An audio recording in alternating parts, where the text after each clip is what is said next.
mean, I would be really happy for them. It's not a threat. But I think the other thing that people don't understand is that culture is not about genetics, right? It's not about the way we look. I have cousins in Guadalajara, Mexico that are blonde and blue-eyed. If you took them to Sweden and Denmark, you wouldn't be able to tell them apart from the rest of the clan there. Culture is not about genetics. It's not about the way we look. You know, people freak out when I tell them that there was no such thing as Mexicanos before 1831. Because they're ignorant to their history. You know, what were Mexicanos before? They were Maya, Azteca, Huichol. Right? So culture is not about genetics. It's about the way that we look at things, the way we, the way we actually do things, the way we look at things. And if you consider yourself to be bicultural or multicultural, you're ahead of the game. I believe that the first future for everyone on the planet is going to be found at the crossroads of multiculturalism. It's just a matter of time. You know, I didn't think we were ever going to have a black president. I thought we would have a woman president before we ever had a black president in this country. I was completely shocked by that happening and wonderfully surprised. Multiculturalism can offer us more than just great food and languages. It can offer us unique perspectives, unique thoughts, and unique ideas. That's exactly what we're pursuing, right? You know, it's interesting to me, the word retirement. You know, we're dealing with all these words, and I think that our society is moving so rapidly that we're not keeping up with the transitioning of a lot of words in our society. For example, the word retirement, right? You guys realize that there's a lot of people now who are never going to be able to retire. They're not. There's a new book that I bought, Average is Over, by this economist, and he's talking about how people, the middle class people, are going to actually have to look for happiness in a cheaper method. They're going to have to look for cheaper happiness. And I thought to myself, well, this guy hasn't been to the Imperial Valley or Mexicali, right? You know, people have been dealing with cheaper happinesses and realities for a long time. He's obviously not that intelligent or not that wise, as far as I'm concerned, right? The interesting thing about multiculturalism, you know, is that obviously it's going to be inevitable that we do acquire as many cultures as possible, and that we should not be afraid of that. But let me offer you some examples of what happens when the cultures collide. This is a baby or a doll that my mom found in a yard sale. She likes going to yard sales. She puts a diaper on this thing. This is part of her nativity scene. If you look at this thing, the baby is actually bigger than the cow. Oops, sorry. And it's also bigger than Mary and Joseph. This is actually a miracle birth, especially for those moms out there, right? You know what I'm talking about, right? But one of the things that used to happen to me as I was growing up, I also grew up as a migrant student. For those of you who don't know what a migrant student is, basically I grew up picking fruits and vegetables every summer. I was taken out of school about two weeks early. We came back about a month and a half late, depending on the crops that summer. I would come back with these beautiful purple hands that I kept in my pockets for most of the school year. I was completely, thoroughly depressed and embarrassed about those particular experiences that I had. We used to travel up and down the state of California, as far north as Oregon and Washington State. In Washington State, we stayed in these labor camps that have been around since the 1950s. They had these, basically the roofs were tin. It was just a plywood between the other sections where other families stayed. And they had these old beds that had been around since the 1950s. And my father, he was pretty brutal at times, and he worked us sometimes 10, 12, 15 hours. 7 days a week sometimes. Sometimes we came home, all we wanted to do was just sleep. We would get up, not even take a shower. You know, after sleeping on these mattresses for 2 or 3 days, our heads would get full of lice. Mucha piojos. I could feel them at night having their little parties up there. It would keep me awake. And because my father was a very proud man, instead of taking us to the local health clinic to get our embarrassing problem taken care of, he went to the store, Fred Meyer. He came back with a giant can of this stuff. And if you don't know what this is, basically it's poison. And what my father would do is he would basically line us up in a military stance, and he would begin to systematically spray our heads until there formed little rivers that cascaded down our ears and eventually down our backs. And I would see my sisters in front of me crying hysterically about losing their hair and losing their boyfriends or some ridiculous thing like that. But I remember standing in line, having three very distinct thoughts. Number one, I wanted to kill my dad for doing this to us. Because I was aware of the fact that there was a lot of people here in America that took better care of their dogs sometimes than their own, than the way my father was treating us. The second thought was that I wanted to beat up everybody that came out to kind of make fun of this crazy thing that was happening out in front of everybody to see. But the third thought that stayed with me for many years was that that particular experience, and many experiences just like that, was beginning to dictate my value and my future. And I think that most of us as kids, I think that we have a tendency to kind of shut down our world, and kind of limit the capacity to be able to kind of see beyond the here and now. And I think if somebody would have time traveled back to that point in time where I was being sprayed with this stuff, and if you were to tell me that, I would become a motivational speaker, an author, an artist and creative person, I would probably say that you're probably satanic or Satan himself, right? What's going to determine your future and what's going to determine your value is not where you start, but basically what you do with your life and the effort that you put into it. People think I'm crazy because I've been doing what I'm going to do next, but I'm going to promise you guys that if you put in 110% in everything that you do, not just 90% or 99%, but 110%, I mean above and beyond the Call of Duty, I will guarantee you guys that magic is going to happen in your life. I'm not saying you're going to be rich and famous. That I cannot promise you, and I will not promise you that. But I'm talking about the real magic. I'm talking about places you're going to go, people you're going to meet, things that you're going to eat. Of course, that's really important to me, actually. Magical. Just sheer magic, guys. I can promise you that. 110%. It'll get you that. I will promise you that. But one of the things that we need to do, obviously, before we get there, we need to actually springboard a campaign to get some scholarships from this particular company called VIX, right? For Latinos, we use this as a miracle drug for everything and anything under the sun, right? Broken bones, fevers, birth control. I mean, we use it for pretty much everything, right? We keep this company in business. I came across this quote by U.S. Secretary of Education Arne Duncan. He said that almost 40% of our Black and Hispanic students fail to graduate high school on time. I was sick to my stomach when I read this particular quote. Unfortunately, I believe that the majority of our students today are ignorant about their amazing abilities and their amazing creativity. I believe that we're creating generations of great test takers, making sure they have the right answer all the time. And we're creating a situation where all of our students are incredibly scared of being wrong. We need to make sure that all of our students feel comfortable being wrong, sometimes in the process of learning and inventing something original and different. I say this because if we look at history and we look at what's made this country great, which has been its entrepreneurship, its inventiveness, and creativity, I believe that anyone who's ever created something original and different didn't have the answer the first time or maybe the 500th time. And as I travel around the country, I continue to find students as young as second grade that are full of fear, full of doubt of their abilities and their intelligence, and are shutting down creatively. They're just waiting for the teacher to give them the answer. And if you multiply this fear and self-doubt by 10 years, you know what's going to happen? What's happening all over the country? Latinos dropping out, blacks dropping out like flies. It's just fear and self-doubt. But the real question is this, guys. Why should we care about whether or not 40% of Latino black students graduate high school on time or even graduate at all? I'm going to answer a question with a question. I know you're not supposed to do that. I remember my teacher saying, you can't answer a question with a question. But here's the thing.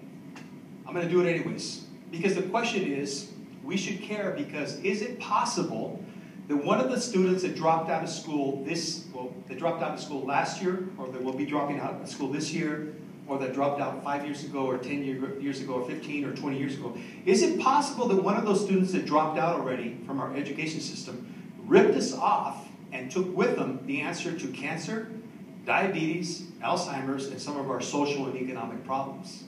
And the answer is yes. Yes. Absolutely yes. And that's the scariest and the saddest thing about this whole thing, guys, because in other words, I believe that if we continue not to care about what happens to all of our students, we will all suffer the consequences. We need to look at every student as having the same value and same potential as any other person in the world, regardless of their culture and regardless of their upbringing. For this reason and this reason alone, as students, we have a vested interest in your success. You know, you guys might have one of these answers and you guys don't even know it yet.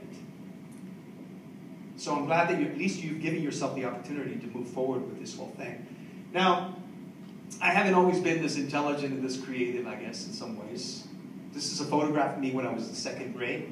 I had really bad teeth. I didn't even know what a toothbrush was. My first toothbrush was actually given to me by my school nurse, along with these red pills that I would put in my mouth, and it would show me where I needed to brush more. That was so cool, wasn't that? Remember that? Love that. But again, I also grew up as a migrant student. I was born in Mexicali, Mexico in 1961. I came to the United States when I was a year and a half. I was the last one of the clan to be born in Mexicali in Mexico. I came here when I was a baby. We actually ended up in Holtville, and there was 13 of us living in a 2-bedroom, 1-bath house.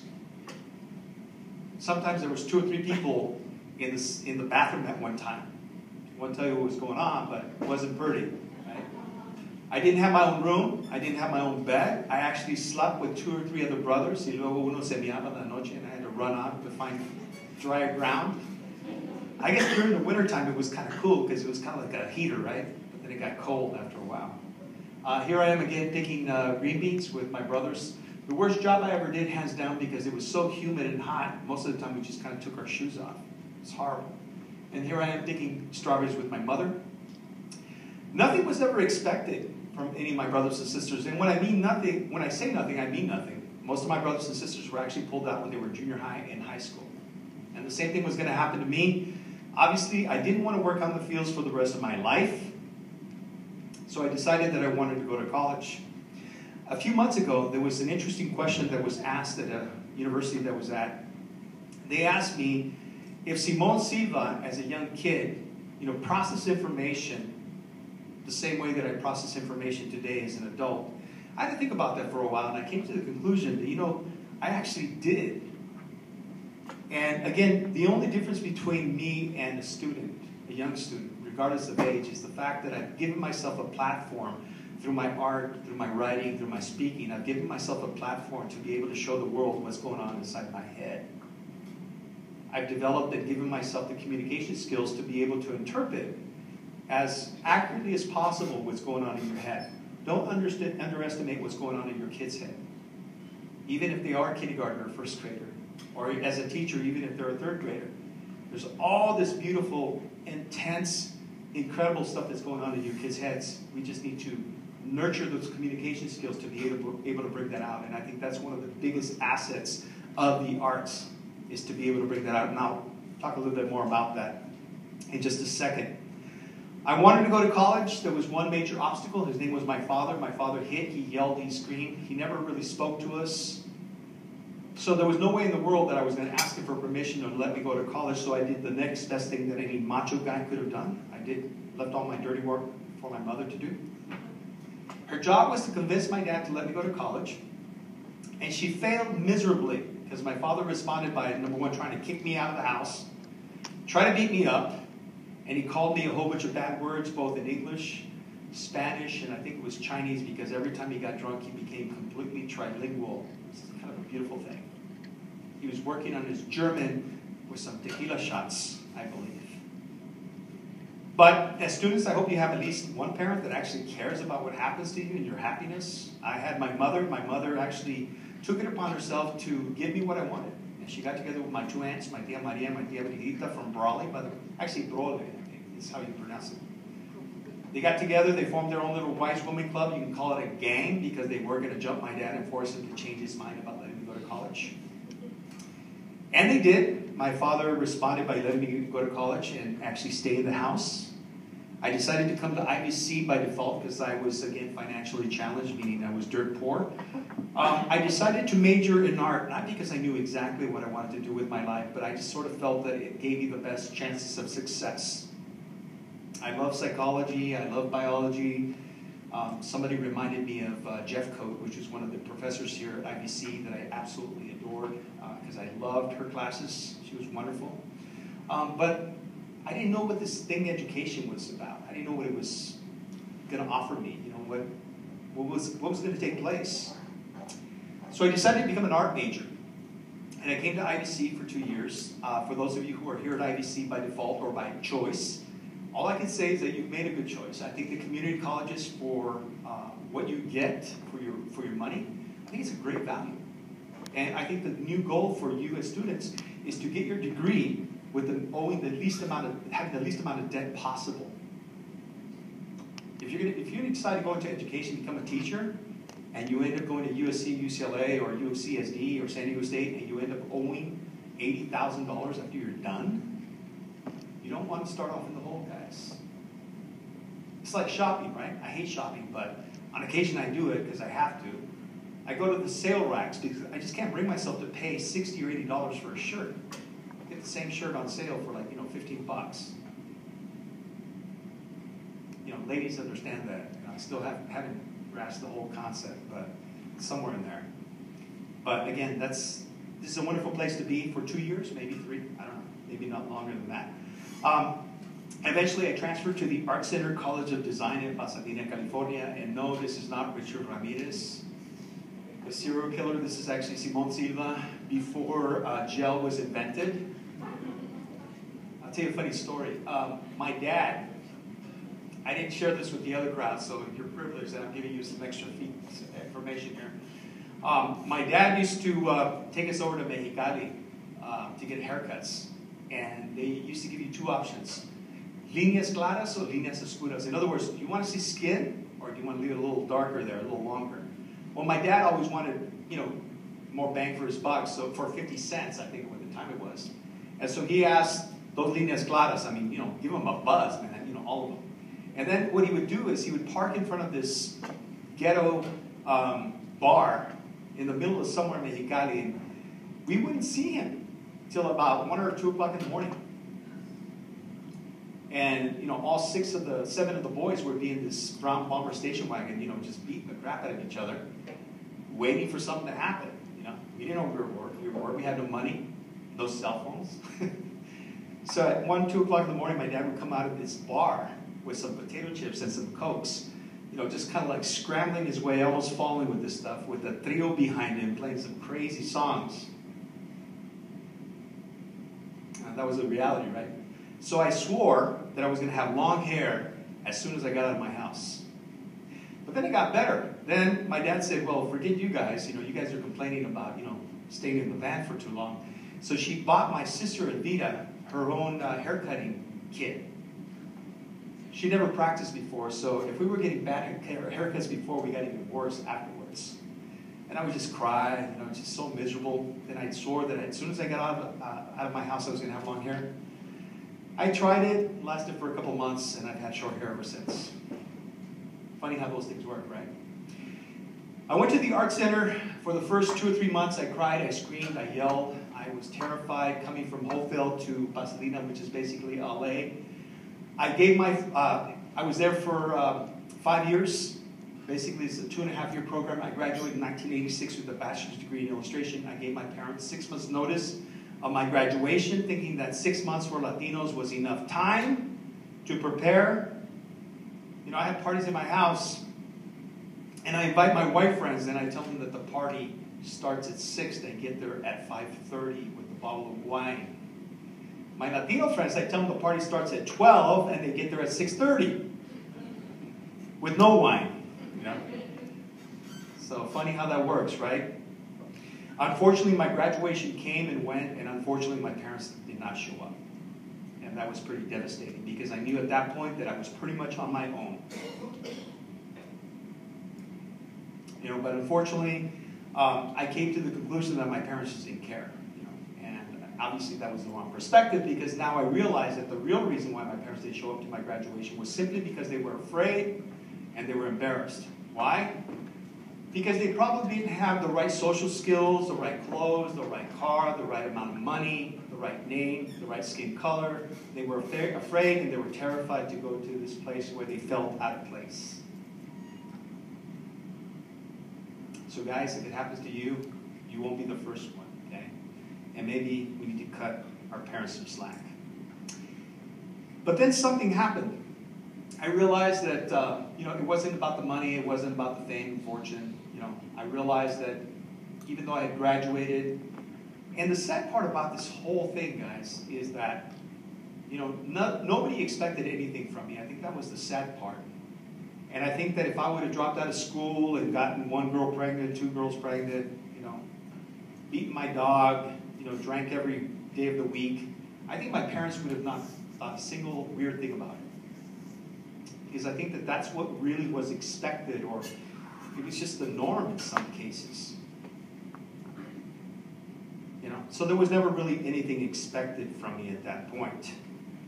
But then something wonderful happened. I was introduced to a thing called books.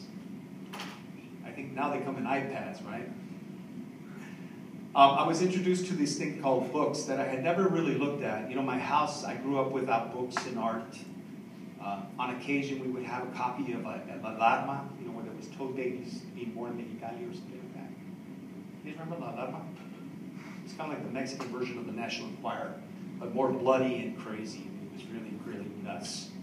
And so I was introduced to this thing called books, and I gave myself the opportunity to see myself from a different perspective. Let me tell you how it worked, guys. Because a lot of people are kind of confused as to how books really function. Anybody here a fan of the show called Hoarders? Hoarders? I'm a big fan of Hoarders, okay? I'm an addict of that program, and I'll tell you why. Because I love psychology. I love the way people think, or try to figure out the way people think. And if you've ever seen that show, these are people that hoard all kinds of stuff, animals, just junk. They can't get out of the house. They have to, get out from the top story, second floor, third floor, whatever it is. And they don't see anything wrong with their situation. They don't have an issue. They don't have a problem. And it's not until there's intervention and some family member comes to them and says, hey, you have an issue, you have a problem, you need to realize that you can't have 3 feet of diapers inside your house. The way it works is this way. Somebody introduced me to some books. I identified with some characters in the books, and I was able to see my life from the perspective of these characters. Sometimes we can't see our personal problems and issues until we see it from a different perspective, and that's basically how it works. Or at least that's the way it worked for me.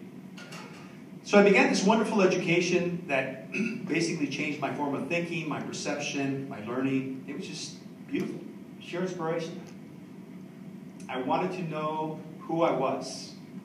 I wanted to know where I came from, what I was about, what I was interested in, how I viewed the world, what my perspective was. And it boiled down to the fact that the arts and the creative freedom that they possess gave me that opportunity to look at my life in a different perspective, through a different lens, so to speak. The thing that was in the way, the biggest obstacle in the way I viewed myself, my life, my self-worth, and my future, was this ugly word called perception. Unfortunately, the way that we perceive people in our society today, who's important, who's not important, is broken. We look at people like these guys, and I had Tiger Woods before he did Tiger Woods, by the way. Oh, and by the way, George Lopez did a Tiger Woods times 10. Look into that, you'd be surprised. Maybe he's not a good role model for us anyways. And by the way, he stole his wife's kidney, right? And then he divorced her. That guy should be put in jail. That's just my opinion, okay? That's just my opinion. And we can talk about that on another occasion if you don't like that. But obviously, we become a society, and this is really the sad part. We become a society that is more interested in knowing about celebrities and sports figures than a society that wants to know more about themselves. That's a problem, guys. That's a big problem. We've underemphasized the importance of the people that have had an impact on history, on our lives, and that are truly worthy of our respect and admiration. In California, it's a requirement to teach about Cesar Chavez. Do you guys realize that I've come across teachers in other states that don't even know who Cesar Chavez is anymore? Pretty alarming. It really is. I'll take it a step further and say that we become a society that's more interested in trivial information than deep thought and conversation. Dr. Seuss was afraid of kids. Okay, that's interesting, but where do we go with that? What does that offer us? Unfortunately, we need to appreciate and respect those individuals who realistically have changed their lives and that are truly worthy of respect and admiration. And if we don't address this issue, we risk the possibilities that we might find ourselves trapped in an unrealistic world, unable and not willing to deal with the real issues. I recently read a quote that said we should be afraid of the new slavery, the slavery of the minds and souls of men. Let me share a little bit of two people that helped me wake up to the more balanced perspective of what life should be all about. Two of the people that taught me some of my life's greatest lessons and who for many years I considered to be somewhat worthless. And these two people were actually my parents. This is a photograph of my mother. No, I did not give her this orange thing, whatever it is. That's bright. I almost have to wear sunglasses. But here she is with her favorite toy, her baby, life-size baby. One of the interesting things about my mother is that my mother showed me how to be a giving person. My mother has given everything away. Birds, animals, clothes, jewelry, you name it, she's given it away. But the interesting thing about my mother is that even today, if she was here and she had some gold and you kind of commented on her jewelry, she would take it off and give it to you without even knowing who you are. So I have to ask the question, guys. Do we need more rich people, more famous people, or simply do we need, in these times in our society, do we need just plain and simple more people like my mother and your mother, who maybe is willing to give it all without requirement of coming out in the newspaper or the magazine, who are willing to give it all, not for fame and fortune, but just because it's the right thing to do? Let me tell you something about my dad. Here's my dad. One of his favorite roosters. I hated these things. He had about 300 or 400 of them when we were growing up. I hated them because he actually treated these things better than his own kids most of the time. He gave them a special diet. He exercised them, fed them correctly. He loved these things. I wanted to give him some Kool-Aid with some stuff in it, right? Unfortunately, obviously, that would have been just as cruel as to what he was doing with these guys. But the interesting thing about my father is that my father was also an irrigator. And he used to irrigate all over the valley, but a lot of times he found himself down by Calexico. And it was quite often that I would come to the house after school, and I would find myself with 6, 8, 12 different people in our house. We had a big red barn in the back of the house. Had no idea who they were, and so I just assumed that they were relatives, lost relatives from Mexico that I had never met. So I'd ask my mother, who are these guys? And my mother would say, pues ya conoces a tu padre. You know your dad. My dad had this interesting, good habit of picking up people along the border in the fields that were scared, that were hungry, that were tired, and he would pick them up, bring them to the house, give them an opportunity to eat, to rest, to take a bath, and in the evening he would take out his accordion and his guitar, and he would play this god-awful music, but it was free, so you couldn't complain. In the morning he would feed him breakfast, give him a ride 20, 30 miles down the road, and not once did he ever ask him for a single penny. So again, I have to ask the question, do we need more rich people? Do we need more educated people? Do we need whatever you want? Or do we simply need, in this time and age, do we need more people like my parents or your parents who are simply able to help without needing that limelight and that recognition? And simply they do it because, again, it's the right thing to do. Maybe the people that you need to be asking autographs for are actually in your own house, and you're not even aware of it. Perception, guys. Be very careful of perception, because it can change the way you think. It can change you forever, and you need to be very careful about that. The arts have been responsible for the variable experiences that provided me with a love for learning. And that's a very important thing, guys, because I believe that it's through the arts that we're going to be able to produce enhanced thinking when they are used and respected and used correctly. This is what I've learned after all these years, that if we limit our experiences, variable experiences, we're going to limit our education. If we limit our education, we're going to limit our personal growth. And if we limit our personal growth, we're going to limit our effectiveness as individuals or as professionals. Very important stuff. And why is this important, guys? this whole creativity thing, because in the not too distant future, only those individuals that enhance their creativity are going to remain both strong and competitive in the future workforce. 21st century skills will demand that all of you learn to make yourselves indispensable, and the only way to do this is to re-nurture the creativity in order to sharpen your problem-solving skills. And the only way to do this is to clearly understand what the arts are about.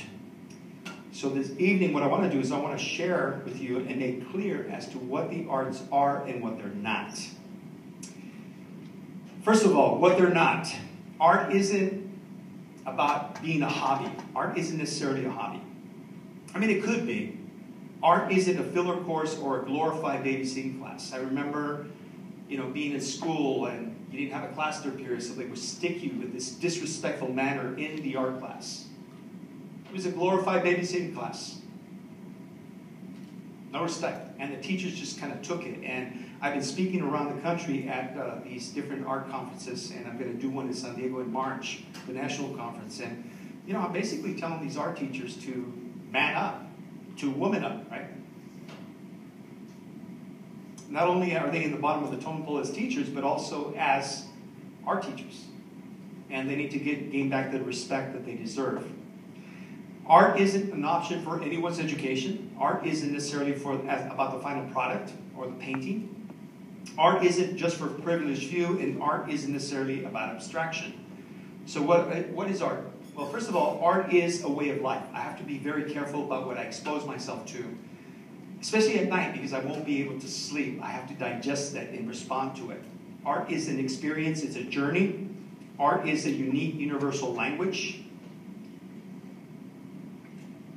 I get emails from people all over the world now because of the internet. It's a wonderful thing. It's a wonderful tool. I don't have to explain to people what these paintings are about necessarily. And I hope that as human beings we evolve to the point where we can actually give people credit for the ability to be able to communicate through imagery. It has to be recognized in an entirely different language. Something that we obviously understood as kids even before we were able to speak. Art is about communication. Art is something that can take us to a place where we need to go. And what do I mean by that? Well, if you've ever sat down with a great novel, watched a great movie, listened to a great symphony, watched a great, beautiful painting, and after that experience, you felt much more complete, like you knew yourself a little bit better, or human nature a little bit better, that is something that only art can give us. Art is about problem solving. What do I mean by that?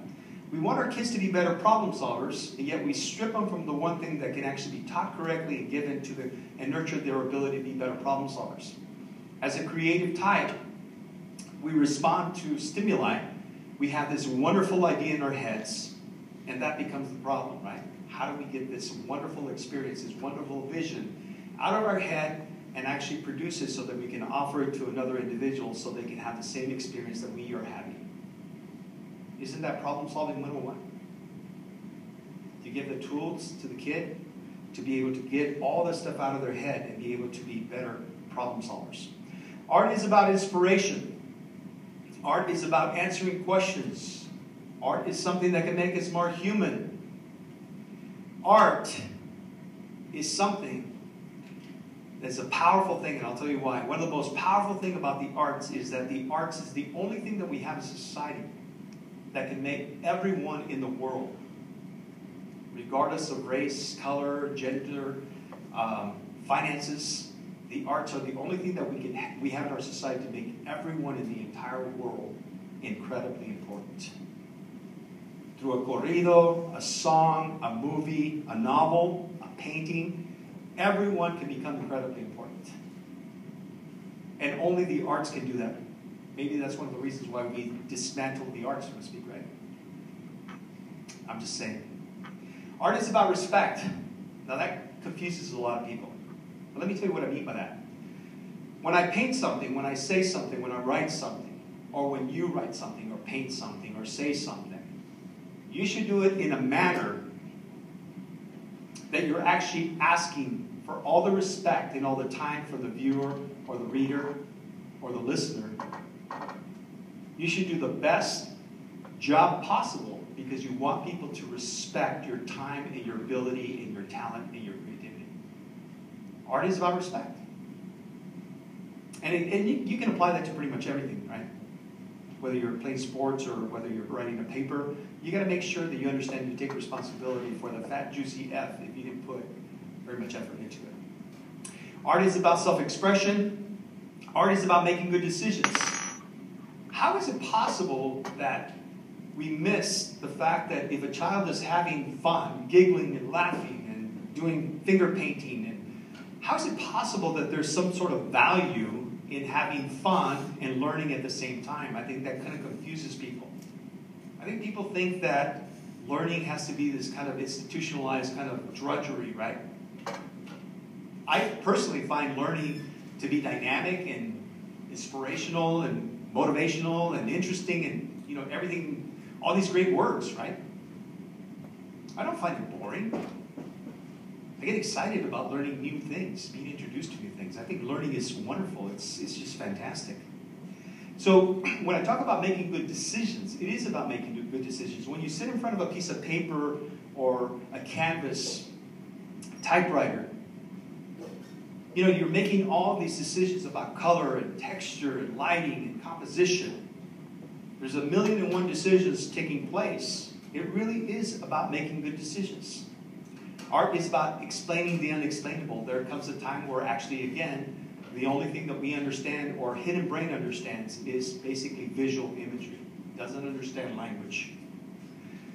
Art is a way to develop our sense of purpose and our sense of direction. I would encourage each and every one of you, as students or individuals, to acknowledge and learn to use the power that exists in exposing yourself to a wide variety of artistic experiences. One thing that I know for sure is the effect that creativity, a love for learning, a sense of respect and compassion will have in all of your lives and your education. When we learn to understand and use these things effectively, by exposing yourself to a multitude of great creative, educational, and compassionate experiences, I will guarantee you that it will heal you, it will inspire you, and more importantly, it will most definitely change you forever. I leave you with this last thought. It was Saturday morning cartoons and sci-fi movies that inspired a generation of engineers that got us to the moon. We can teach as much math and science as we want, but we're only going to be halfway there, guys. And unless we want to become a third world country ourselves, which I would prefer not to, it is incredibly important that we create a new generation of creative individuals that take us to that place where we want to be. As a nation, as a country, as a state, as a county. You know, I'm excited about the possibilities of what would happen if we create new generations of creative individuals that take us, and how many of our social and economic problems can we resolve through these new creative generations? Your abilities, the intelligence and the creativity that you have is there. You need to re-nurture it, bring it back to life. I want you as students, as individuals, to help us find out, you know, where else can we go? What else can we do? I would like to thank you again for giving me this wonderful opportunity to come back to IVC, come back to the Valley and share these ideas and thoughts. I would like to now leave it open to some questions. I know I went a little longer than I expected, but I wanted to make sure that I was thorough about my presentation. Any questions, comments, money you want to give me? That's cool too. Anybody? Yes? You say you no longer are you no longer paint? No, that's not what I said. I said I'm no longer an artist. By the definition, because I think that when I tell, well, let me just throw this out at you. When someone says, when you hear the word artist, for example, today I was kind of disappointed that in the newspaper they said that I was a Chicano artist. I think that there was a point in time where I identified myself as a Chicano artist, but I think the culture also has limitations on people's education. And what I mean by that is that, you know, I think that the fact that when I was growing up, my parents, all of their friends, basically 99.9% of them were other Latinos or Mexicanos. They were talking about the same thing, listening to the same thing, arguing about the same thing, fighting about the same thing. There was never any kind of change. There was no variable experiences in my life. And not to say that, the Mexican culture, the Latino culture has nothing to offer. I mean, there's a lot of beautiful, great things about that culture. But if you just hang out with the same people over and over and over and over again, what are the possibilities of your variable experiences, happening in your life? I would prefer to talk to other cultures, people that don't look like me, that act like me, to find out how they view the world. How can I learn from them? And so when I throw out the word artist, I think that it's no longer sufficient to explain to people what we're really talking about here. People, when I use the word artist, I think they think that I pee in a jar and put a crucifix in there just for,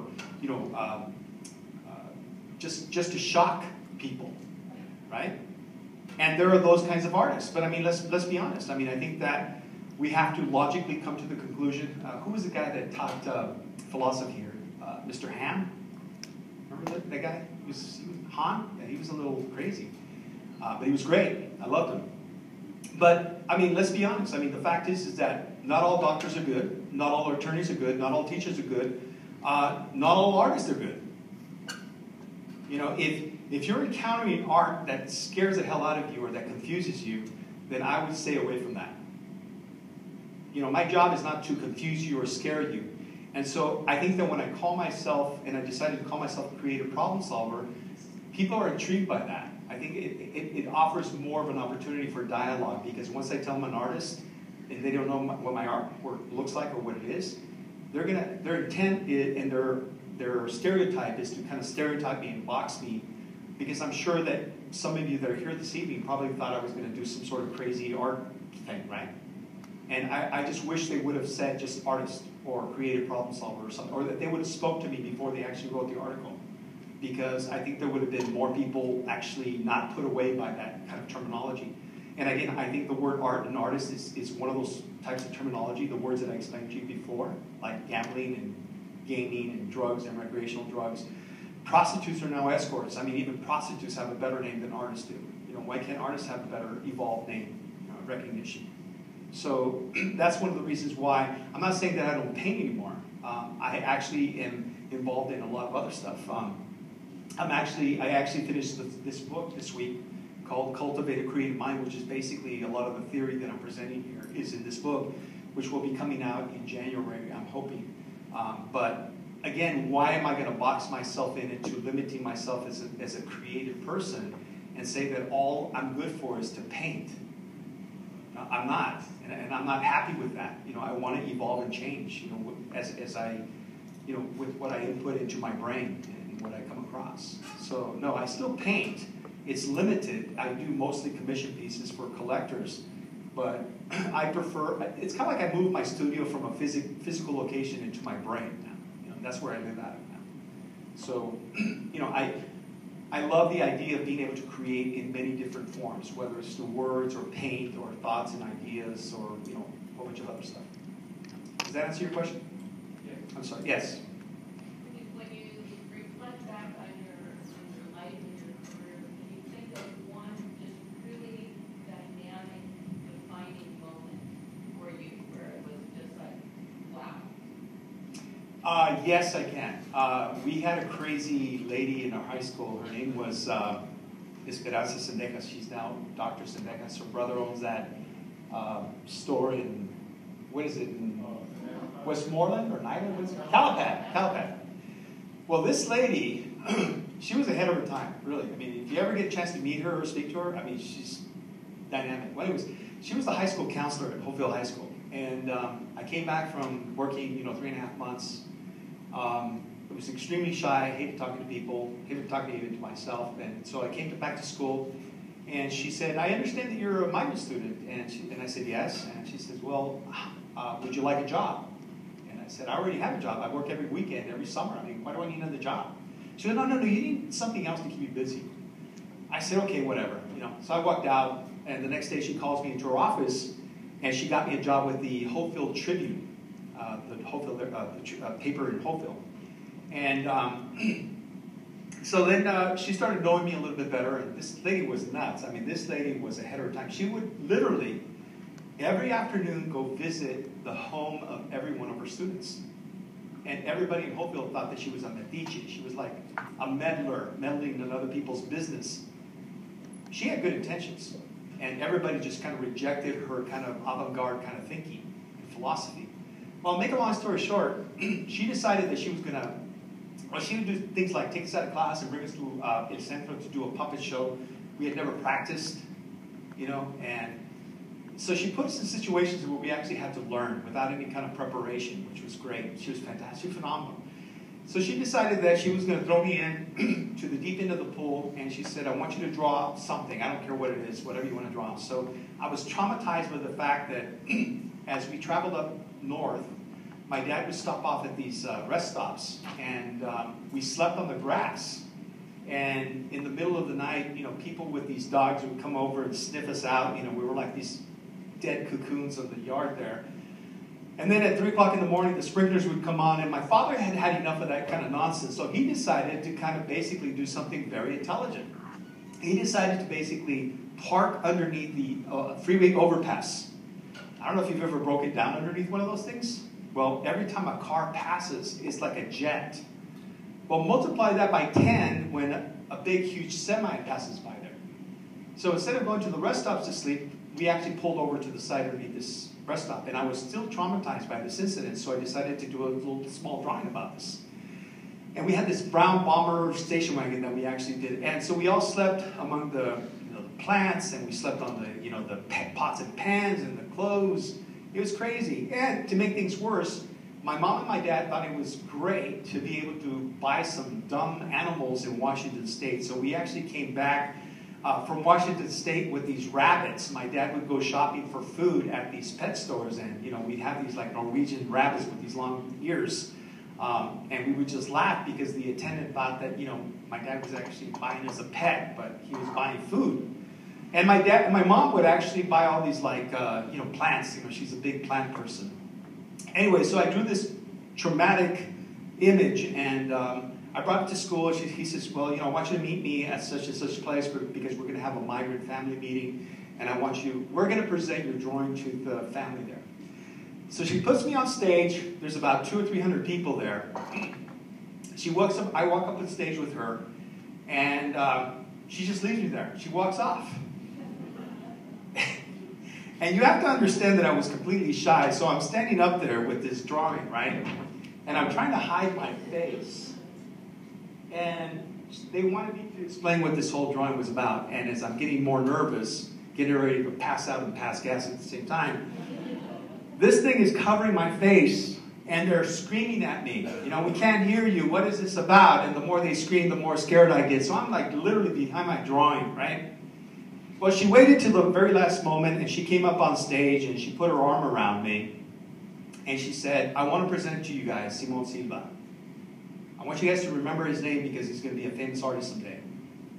And I looked up at her, and I thought, she must be doing drugs. And I thought, oh, wait a minute. Maybe it's true. Maybe I can be a famous artist someday, right? I think that was the critical moment. And as teachers, if there's anyone here, teachers, you guys have really the most important job in the entire world. Aside from artists, that is, because you're just below us. No, you can't imagine how important it is for you guys to be able to say something that inspirational to a child. So that was the deciding moment. That was really the thing that really did it for me. She believed. Even though I didn't, she believed, which was great. She still does, yeah. Anybody else? She's fantastic. Yes, see you in the back. What would you say, what book has helped influence your success the most? What has influenced my success the most? Oh, gosh. That's like asking me which is my favorite child, the middle one. No, just kidding. That's a tough one, I think most people assume that, you know, that my inspiration comes from, you know, from other two-dimensional artwork, you know, and unfortunately, you know, that's not true. I get my inspiration from movies, books, music, conversations, you know, people that I meet. You know, my philosophy is that, you know, we should all get to a point, or strive to get to a point in our lives where when somebody meets us, we leave an impact on that other person's life. And it doesn't have to be, you know, earth-shattering, guys. It could be a good recipe for a great enchilada. You know, I'll take that any day. Or it could be, you know, a quote. It could be a recommendation. You know, it could be something as simple as that.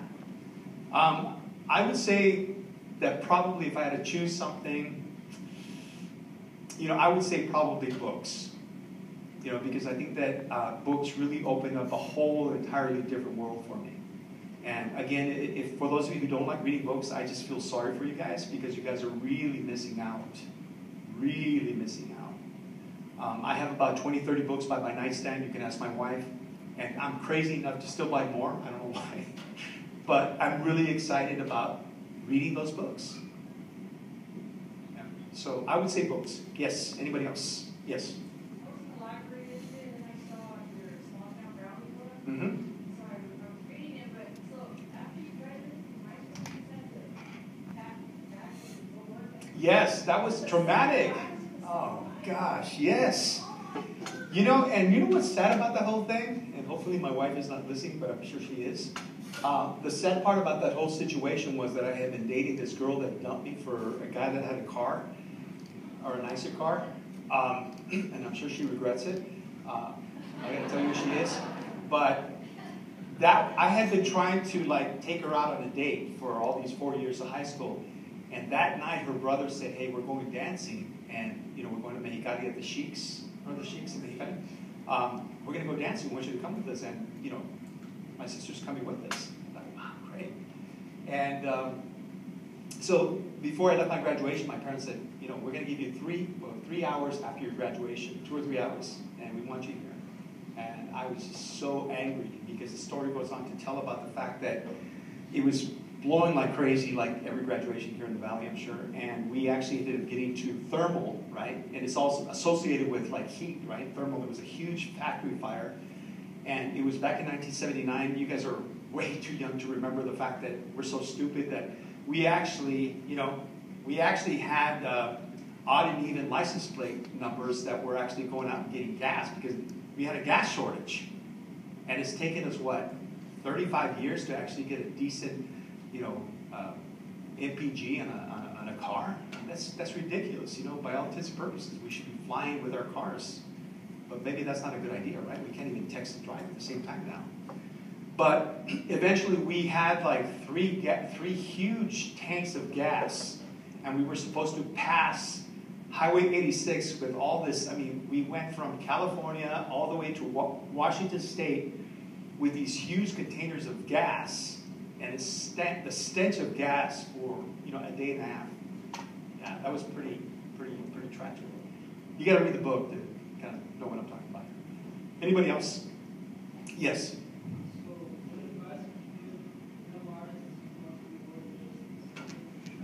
I would say that, you know, try to learn as much as you can about everything. You know, again, I think that, you know, pretty pictures are pretty pictures, but if people look at your artwork and they can't tell your artwork from anybody else's, then, you know, you need to strive to kind of find your own voice and what you want to do. I think that the other piece of advice I would offer you is to make sure that you contact as many artists to get their reality and their truth, because my truth might not be their truth and their reality.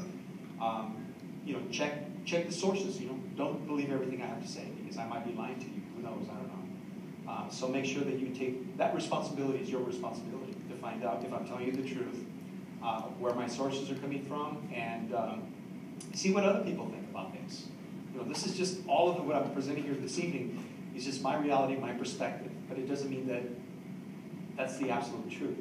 I mean, again, I'm ignorant to a lot of different things. I could be ignorant about some of the things that I said, and I'm open to that being proven wrong. You know? So that's what I would say. Yes. I just want to thank you for being so inspiring. I came across your work 15 years ago when I was in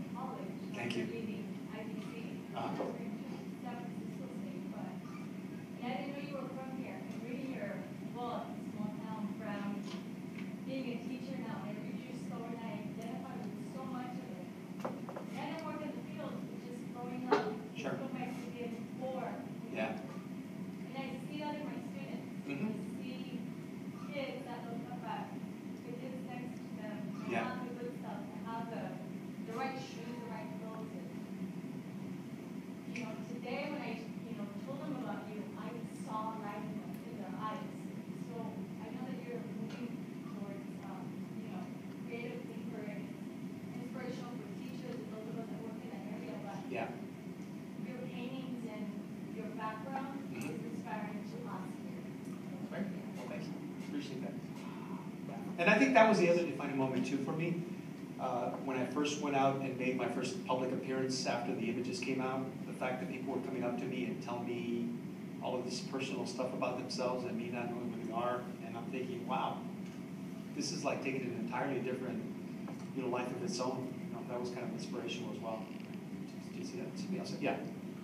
Besides your paintings, with all these brilliant colors, is there kind of like a hidden message that you kind of portray? With the colors? No, just the whole painting itself. You got one that shows a field, another one that shows Caesar Chavez. Is there something you want to kind of give a story? Well, I forgot to explain that some of those images are more commercial images because I did graduate as an illustrator, so I actually was doing a lot of work for things. I did a cover for Time magazine. I did some children's books. So not all of those images are quote unquote like fine art pieces. So I have to distinguish that, number one. Is there an overall arcing message? Yeah, I think the overall message is that I took it upon myself to basically try to speak for, and give recognition to people that haven't received the recognition and the honor that they deserve. Field workers, stay-home moms. I mean, who cares about stay-home moms, right? So the message is quite clear. I mean, that I felt that they were important, and I wanted to make sure that they understood when they see these images that somebody is thinking about them, and that I think they're important enough to create these images about them. So yeah, the message is quite clear. I think, for me at least, that's what my intention was. Yeah. Anybody else?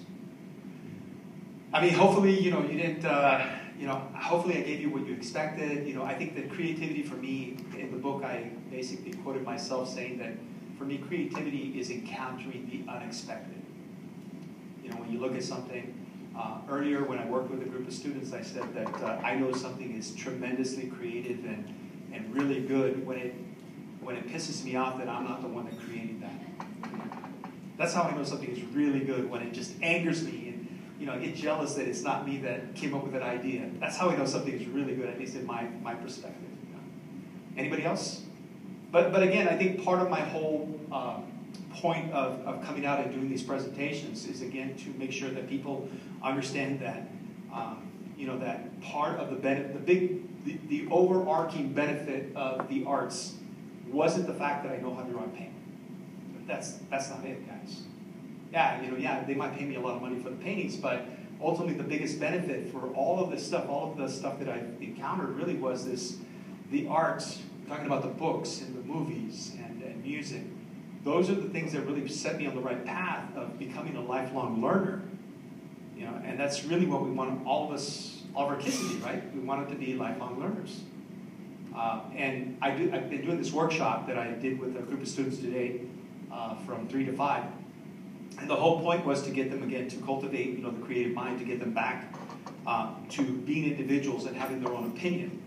Part of the philosophy of that is, if we think back when we were kids, or for those of you who are moms or fathers that have kids, young kids, if you ask them to draw something, they're not going to hesitate.